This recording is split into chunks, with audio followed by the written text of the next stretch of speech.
Jim Ryan to step down as PlayStation CEO, new rumors about the next state of play, Horizon Forbidden West launches on PC, and Insomniac reveals Spider-Man 2 trophies. All that and more in today's PlayStation news. Let's get to them. Jim Ryan, president and CEO of Sony Interactive Entertainment, has announced his retirement after nearly 30 years with the company. His decision was influenced by the challenge of balancing his UK residence with his US-based job. Ryan will continue as president and CEO until March 2024, with CFO Hiroki Totoki taking on the role of interim CEO from April 1st, 2024. In their SIE blog, Ryan expressed gratitude for the opportunity to lead a company that has delivered groundbreaking products, including the PS5, and thanked the passionate PlayStation community for inspiring innovation throughout the years. Jim Ryan was somewhat of a controversial PlayStation executive due to comments where he seemed to disrespect old games, which he apologized for, and during the PS5 era due to various non-pro-consumer decisions like increasing prices for games, console, and services, or shrinking their Japanese studios. But love him or hate him, there's no denying the impact he made on PlayStation, positioning the brand as a leader in Europe, successfully launching PS5 with over 40 million units sold so far and leading to company records on many fronts, acquiring several studios including Bluepoint, Bungie, and Housemarque, and expanding PlayStation games to PC. Some reactions from the industry include Xbox Phil Spencer, who recognized on Twitter that Ryan had been a great contributor to the industry and a fierce leader for PlayStation. So thank you Jim Ryan, and here's wishing him the best in his future projects. As for who should take the reins after April 2024, well, maybe it's time for Shuhei Yoshida. What do you think about Jim Ryan's work as PlayStation CEO? Who do you think should succeed him? Share with us in the comments. Rumors suggest that Sony may be planning a new State of Play event in the near future. This speculation stems from a photo posted by Hideo Kojima's personal assistant, showing Kojima editing a video possibly for a Death Stranding 2 trailer. If you zoom, the image hints at a file named State of Play followed by DS2 trailer, although it's too blurry to really confirm. If true, this could mean an upcoming showcase focused on Death Stranding 2 or perhaps more games, given the last one gave us very little insight into Sony's roadmap beyond Spider-Man 2. The last State of Play aired recently, so if the rumor is accurate, the event might occur in mid-October or later. Looking back, the Japanese company did hold a State of Play in October 2021 and December 2019, so there's a chance of another event before the end of the year. After leaking earlier this week, Sony has announced the PlayStation Plus monthly games for October available to all users of the service.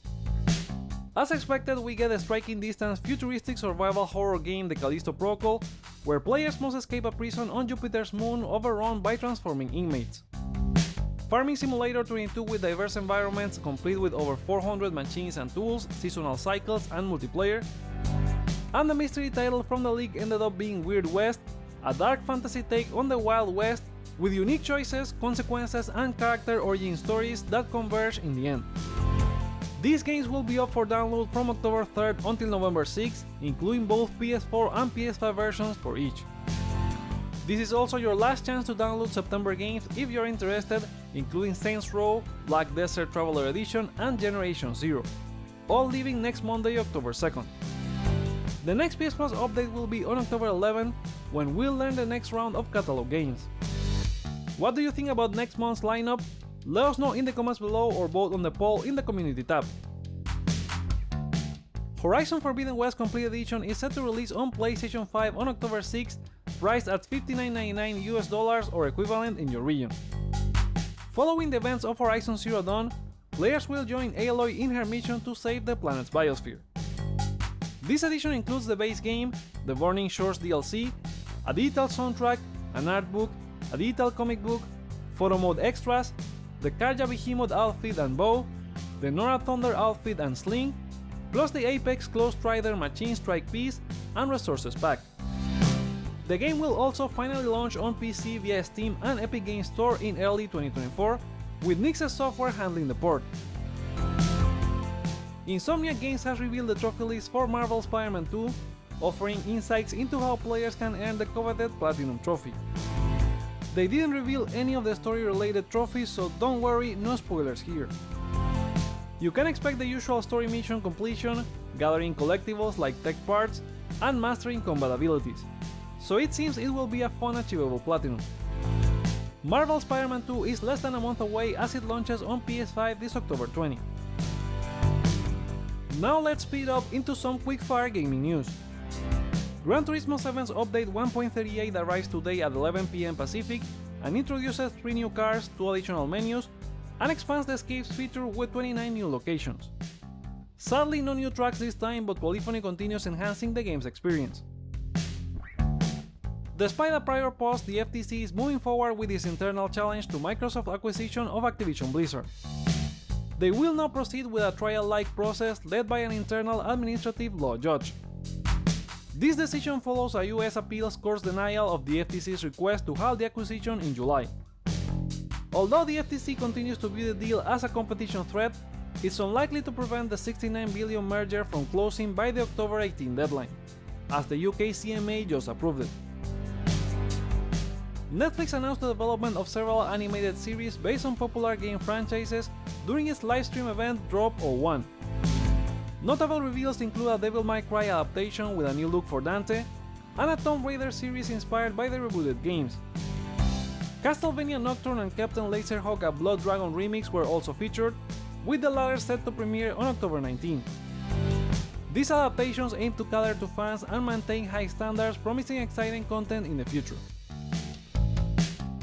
Capcom's president Haruhiro Sugimoto believes that the current $70 price tag for AAA games is still too low and suggests they should go up to reflect rising development costs. Sugimoto points out that development costs have increased significantly, and higher game prices would help cover those costs and rising industry wages. However, some argue that the focus should be on optimizing game development process instead of raising prices. His comments are also interesting given that Capcom has yet to adopt $70 pricing. Alan Wake 2 is a game designed for 30 FPS, but despite that it will include a performance mode with a higher frame rate, according to Remedy's communication director Thomas Puha.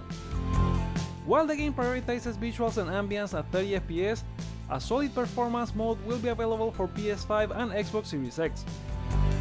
Details about the performance mode, including whether it will target at locked 60 FPS with reduced graphic or aim for an unlocked frame rate, are yet to be confirmed. Project Blackbird aka Far Cry 7 is set for release in fall 2025. Developed by Ubisoft Montreal, it will switch from the Dunia engine to Snowdrop from Massive. Contrary to earlier leaks, the game's alleged title, Far Cry Rise, and the setting on a fictional island called Kimsan are deemed inaccurate. Far Cry 7 is expected to feature a non-linear story where players rescue their kidnapped family from the Stones of Truth conspiracy group within a time limit, and introducing a new interrogation mechanic. Squash Games has announced that the DLC for High on Life will launch on October 3rd across all platforms including PS4 and PS5. This horror-themed DLC introduces a new spooky sci-fi environment, characters, hazards, and bosses for players to encounter. It also features creepy trading cards illustrated by Joe Cinco and introduces 2 new talking gun characters. And those are the PlayStation stories for today. What are your thoughts on them? Let us know in the comments below. Give this video a thumbs up or down to let me know your feedback. Check out more content you may like as well, and subscribe for more on PlayStation. Thank you so much for watching. My name is Joseph, this is Hype for Games, and let's get hype!